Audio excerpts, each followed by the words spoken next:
এখানে আমরা সবাই মিলে একসাথে জোটলা হয়েছি। এই যে এক গুড়িয়া আছে, এখানে দুষ্টু আছে, আমরা সবাই মিলে একসাথে বসেছি।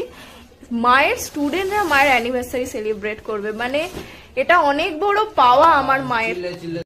ওরা সব কেক আনবে বলছে, আনতেও গেছে, কেক আনতে গেছে। মা কিচ্ছু জানে না, ফুল সারপ্রাইজ দিয়ে আজকে কি করছে জানি না, মা বাবাইকে বেরোতে দেয়নি। আরে তোরা যাবি, দেখো কি সুন্দর কেক এনেছে, এরা কত এক্সাইটেড, দেখো সবাই কত এক্সাইটেড এরা। চলো আচ্ছা, চশমা চোখ বন্ধ।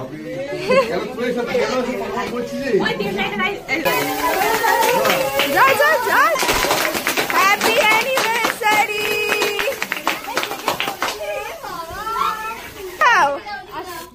দেখেছিস তো, মায়ের স্টুডেন্টরা যেহেতু মায়ের জন্য অ্যানিভার্সারি সেলিব্রেট করেছে, তো মা ওদের জন্য একটু ডিমের চপ আর মিষ্টি আনিয়েছে, তো সেগুলোই দিয়ে দিই।